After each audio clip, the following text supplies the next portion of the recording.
Ya hemos conocido lo que es de este programa, con la gente de Yuki, con la gente que vivía en la selva.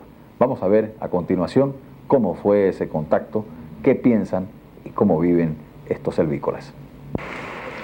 Se inició el proceso de contacto entre los Mbiá-Yukí selvícolas y los Mbiá-Yukí sedentarios, con la participación de los personeros del programa de etnias Yuki Yuracaré y también de los misioneros evangélicos de la misión Nuevas Tribus. Primeramente salen los esclavos de la espesura del monte, seguidos por el cacique Antaiba, quien lleva una bolsa de polietileno colgada en el hombro. De igual manera, lo acompaña uno de sus nietos,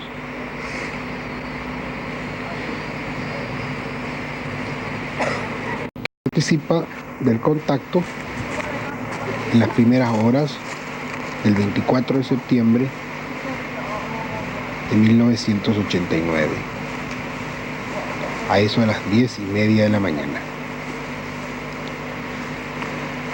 Habiendo ya el equipo de contacto por parte nuestra preveído esta situación, se había acumulado cerca de 45 racimos de plátanos, manteca, azúcar, machetes, hachas y ropa que habrían de ser regalados a los Mbiá-Yukí selvícolas en el caso que se dé una visita de los mismos, de tal manera que se inicie el proceso de amigación y, si era posible, el proceso de sedentarización. Con el fin de asegurar un contacto permanente y pacífico, se utiliza el puente cultural creado por los propios Mbiá-Yukí sedentarios, quienes, al ser parientes de los Mbiá-Yukí selvícolas, sirven para crear un marco adecuado para un contacto positivo. Importantísimo recalcar que en el caso de que no hubiera habido Mbiá-Yukí sedentarios, este tipo de contacto hubiera tomado muchísimo más tiempo de realizarse y quién sabe, no hubiera sido posible. De ahí que damos todo el crédito a los Mbiá-Yukí sedentarios por su continuo afán de encontrarse con sus parientes de la selva a fin de asistirlos, compartir con ellos su nueva situación de bienestar que le brinda la vida sedentaria. Y es precisamente a petición de los caciques sedentarios se da la posibilidad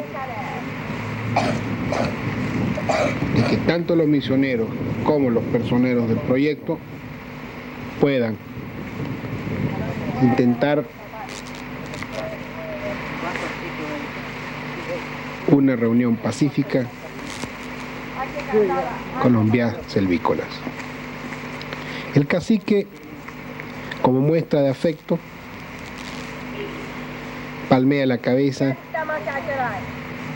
primero del misionero, también de los caciques sedentarios. Lentamente me acerco yo, después de que ya se me ha dado la señal de que es conveniente hacerlo por parte de los otros miembros del equipo. En vista de que yo era una cara nueva y no había estado presente en anteriores visitas de los Mbiá-Yukís, se consideró prudente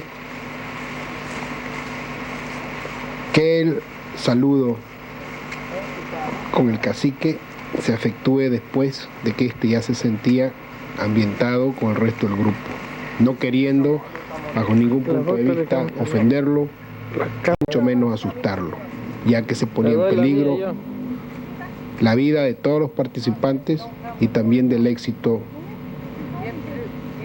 del proceso de contacto y reunificación familiar. El saludo Viayuquí consiste en el palmeado de la cabeza por parte de ambos interlocutores, que demuestra amistad, también demuestra cariño y afecto. A petición se le regala una camisa. Más tarde nos hace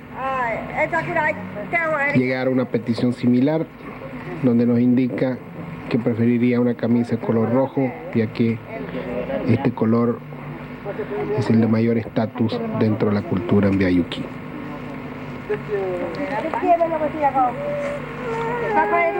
Otra variable interesante y de mucho valor humano es el hecho de que los Viayuquís, por supuesto también los Viayuquís sedentarios, tienen muchísimo afecto por los niños y los bebés. Si bien dentro del conflicto paradigmático de los valores Viayuquís,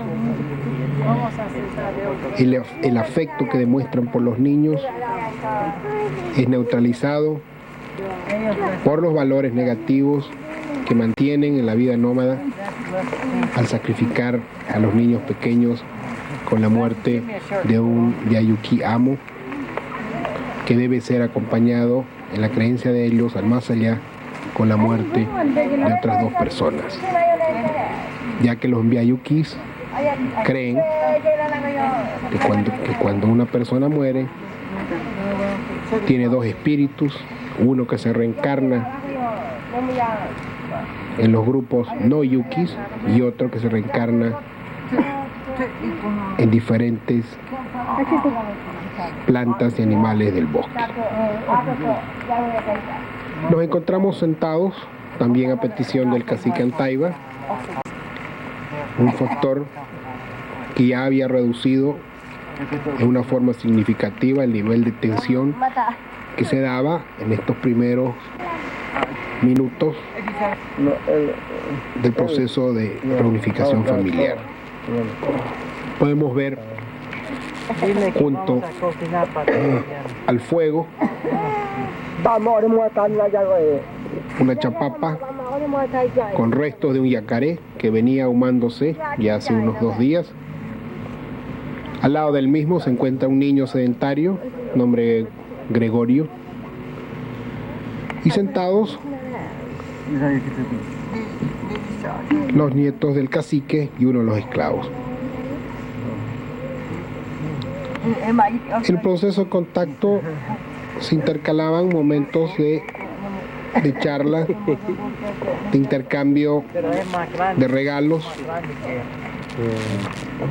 de muestras de afecto, abrazos, caricias.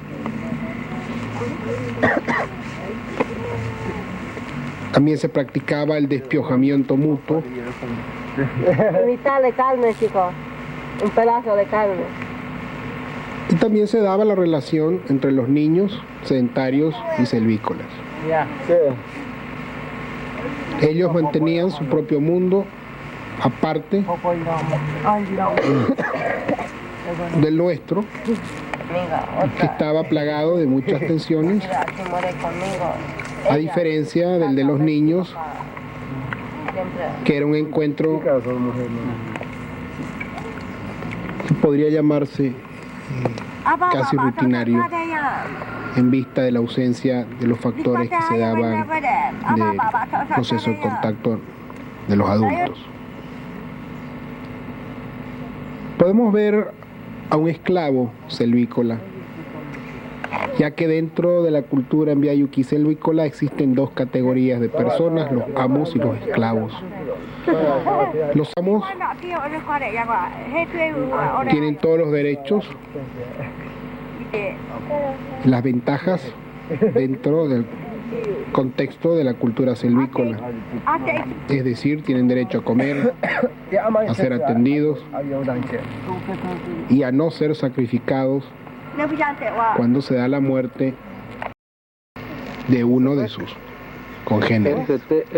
Podemos ver un proceso de amigación y de muestra de jerarquía reconocida por parte del cacique Antaiba con respecto a mi persona y también a la de uno de los misioneros. El corte del jopo con la punta de una tijera al estilo Mbiayuquí nos asemeja más a la cultura Mbiayuquí, evitando de esa forma la conceptualización de la imagen del enemigo en la mente del cacique.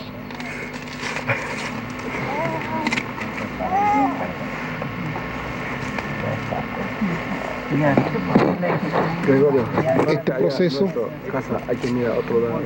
se da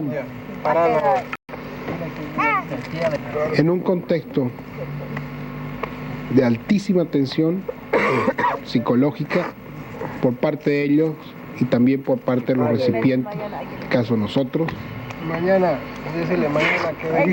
que teníamos en cierta forma abandonarnos a los designios de Dios en el caso de que no hubiera sido fortuito este rito. Ojalá que no llueve. El cacique mira al cielo a consecuencia de una pregunta que le hice, traducida por una de las Mbiayuquí sedentarias, donde hacíamos referencia al clima. Dentro de la cultura Mbiayuquí no se pronuncia el nombre de los elementos climáticos porque eso significa que uno desea que se hagan presentes.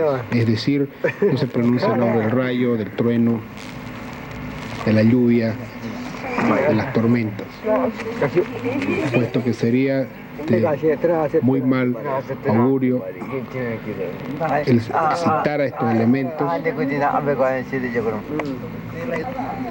que llevaría a que se hagan presentes en su máxima magnitud, perturbando la vida de la selva, que de por sí es difícil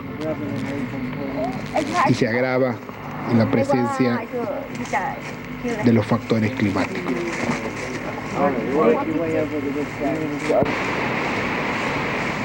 El segundo día de contacto ya no se hace presente el cacique Antaiba, sino que manda una comitiva encabezada por su hijo mayor, 2 jóvenes esclavos,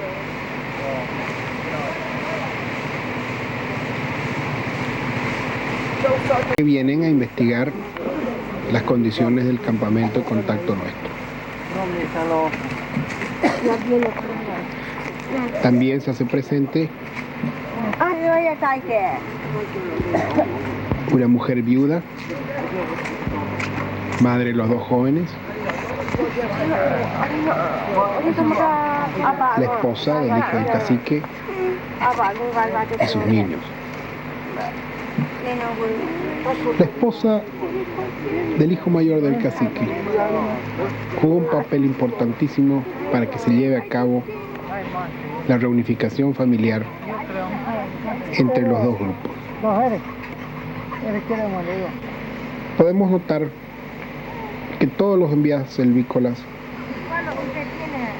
salieron con deficiencias nutritivas en cuanto a sus niveles de consumo de alimentos, demostrado por el aspecto físico que presentaban.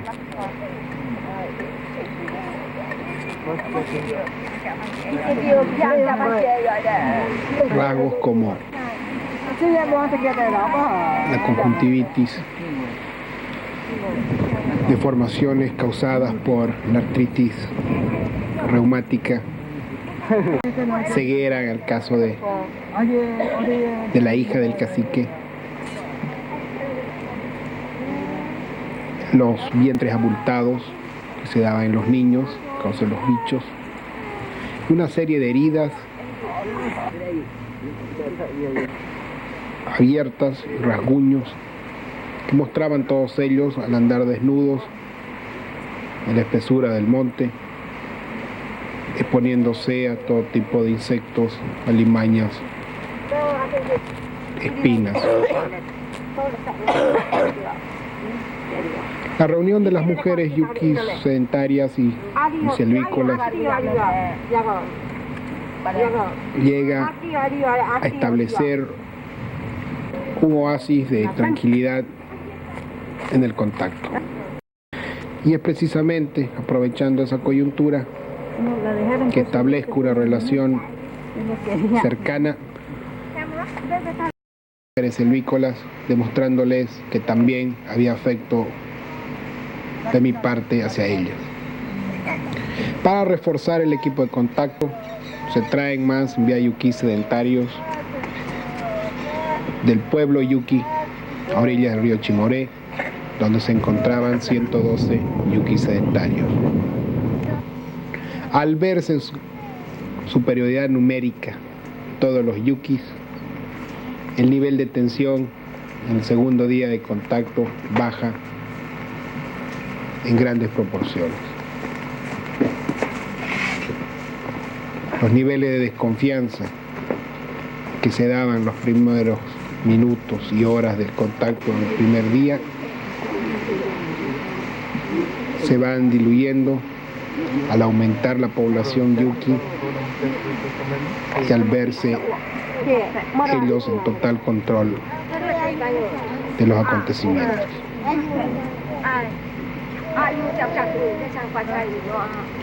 Los contactos duraban aproximadamente 5 horas cada día. Los niveles de confianza también aumentaban. Los pedidos ya personales de parte de los yuquis selvícolas iban en incremento. Y el hecho significativo de traer a sus mujeres y a sus niños en el segundo día demostraba que ya el ambiente de belicismo que existió en los inicios del contacto había terminado. Podemos notar que las yuquis selvícolas utilizaban unas bolsas a manera de vestido, producto de las incursiones que hacían en campamentos abandonados o aislados en la selva. Cosidos por ellas mismas, se ve una combinación de tela con otro vestido hecho de carpa.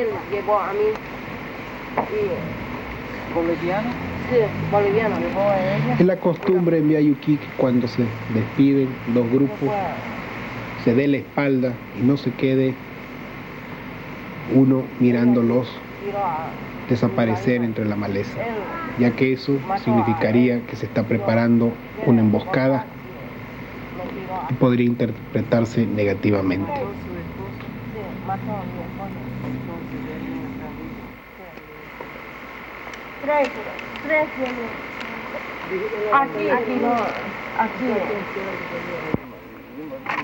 El cacique Lorenzo está afilando los machetes del grupo selvícola. Yo me encuentro despiojando al cacique Antaiba como muestra de afecto de mi parte, que era correspondida también por él de la misma madera. Él se encontraba sentado en mi falda, demostrando el gran cariño que sentía hacia mí en el proceso de contacto. Y al tercer día vemos otros miembros de la banda en Yuquí selvícola, más mujeres, más niños. Está la hija del cacique Antaiba con problemas de conjuntivitis en los ojos. También se hacen presente una esclava adulta en estado famélico, la cual no se le era permitido por parte de los yuquis selvícolas darle alimentos ni ropa. Pudimos notar que ella comía ocultas cuando los otros miembros de la etnia yuquis selvícola no la estaban mirando. También podemos presenciar las deferencias que se le hacía a la esposa del cacique Antaiba,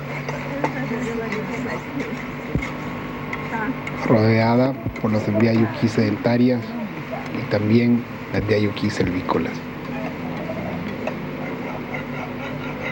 El hecho de afilar machetes y hachas por parte de los caciques sedentarios demostraba un acto de sumisión hacia los aldea yuquí silvícolas, lo cual les causaba mucho agrado y satisfacción, ya que los ubicaba en la cúspide de la estratificación social. Podemos ver ya con camisa y ropa interior al hijo mayor del cacique, que tiene a su niño en brazos al lado de su esposa. Se acerca un misionero boliviano de nombre Eddie, quien participó valientemente y sacrificadamente en el proceso de contacto. Esos son los ceros anónimos de los procesos de contacto que se dan en nuestro país y se han venido realizando a través del tiempo. Las muestras de cariño hacia el nieto del cacique son correspondidas por el hijo, y la invitación a sentarme sirve para crear la ocasión que el cacique Antaiga se siente en mi falda, me salude, me busque parásitos en la cabeza. Todo esto como muestra de afecto y de amistad por parte de él. Dentro de la cultura aldea yuquí, estas demostraciones no tienen otra connotación que la de la amistad, que no deben ser confundidas con demostraciones similares ya en nuestra cultura.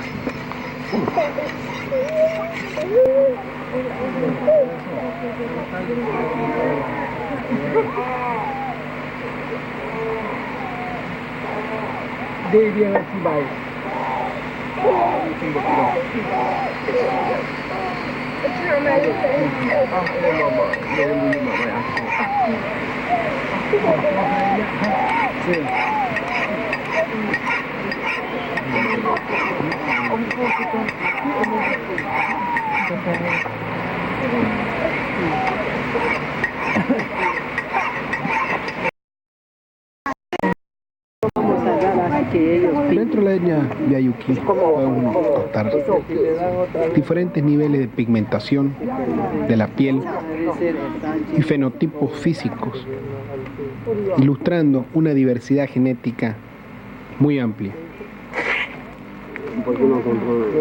Este hecho es producto de la práctica del rapto entre los aldea yuquí silvícolas, quienes a través de los tiempos habían constantemente incursionado en los campamentos de otras etnias y también de asentamientos de colonos y campesinos que venían ingresando a sus territorios. Era común el cautiverio que ejercían sobre las personas tomadas como rehenes de los campamentos abandonados o aislados en los linderos de sus territorios. De ahí que tenemos aldea yuquís con diferentes características, producto del pool genético a la cual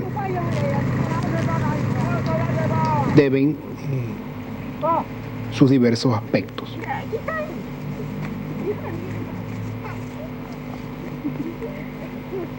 Podemos observar dentro del proceso de contacto y reunificación familiar ya el viaje de retorno del hijo del cacique Antaiba a Villa Yuqui, quien visitó dicha comunidad a fin de cerciorarse de que las condiciones en Villa Yuki eran adecuadas para el traslado y la visita de su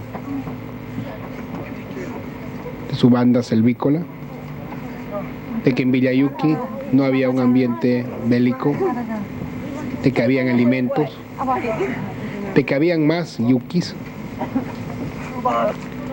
y que en el caso que se diera una visita no habría conflictos para el resto del grupo.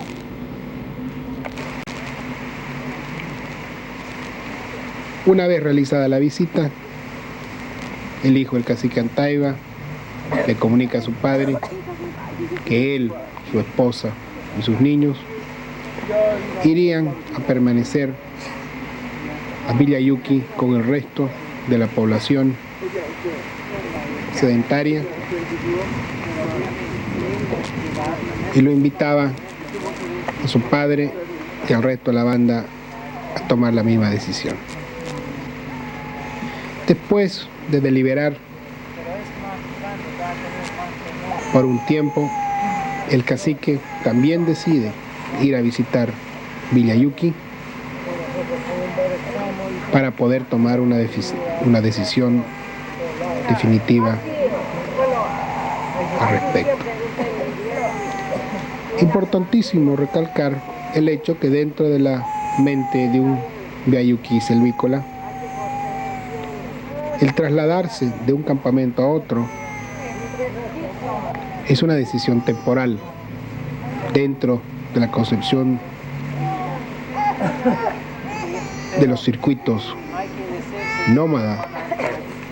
La permanencia en un campamento nunca es definitiva. De ahí que actualmente el cacique, el rato que desee trasladarse a otro campamento o fundar un campamento dentro del bosque, lo puede hacer. Y esa es la condición en la cual él se encuentra en la actualidad.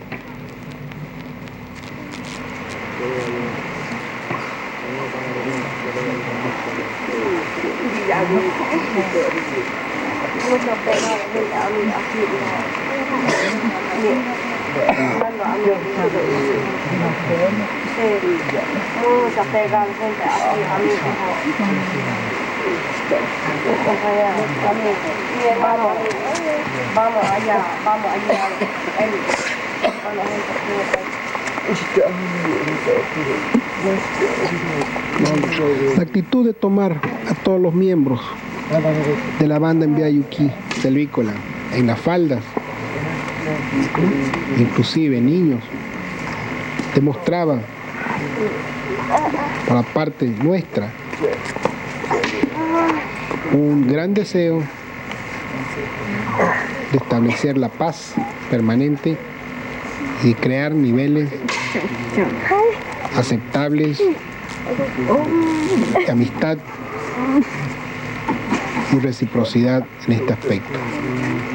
Si bien con el paso de los días se sumaban las largas horas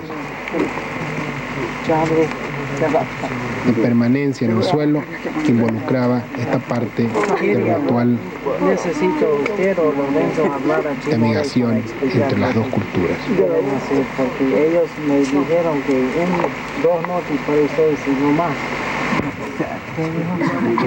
Podemos notar que el proceso de filmación de las diferentes etapas del contacto y de reunificación familiar fue hecho al vivo y tratando de perturbar al mínimo la relación que existía al encontrarse dos culturas.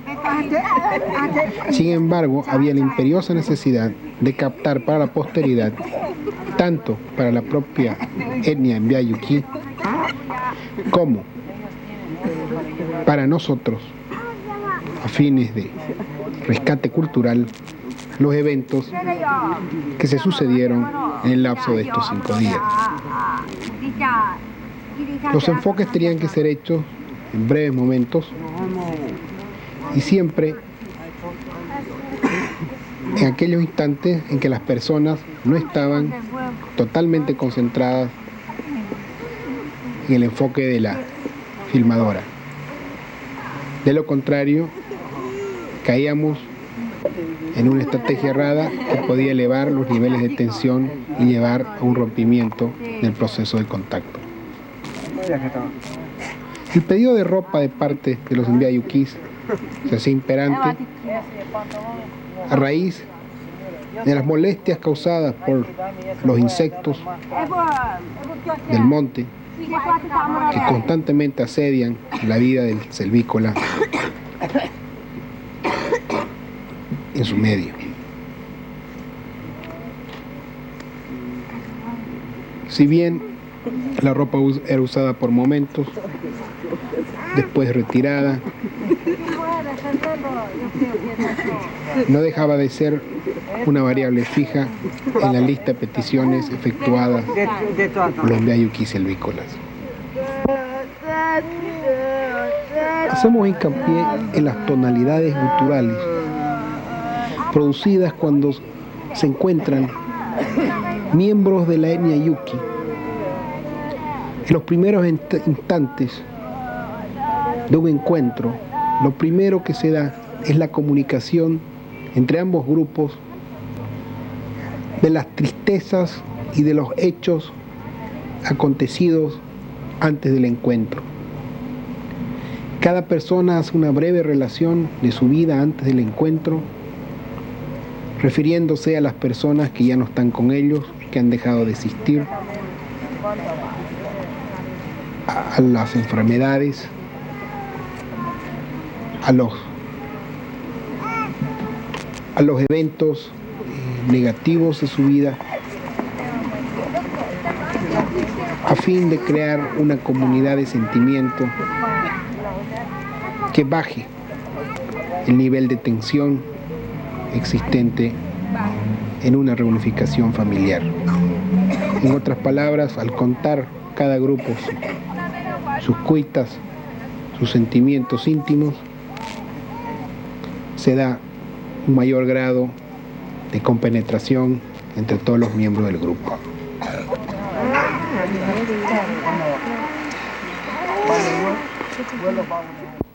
Muy significativa la labor que están realizando estos profesionales que forman parte del subprograma de asistencias a las etnias enviayukí y yuracarés.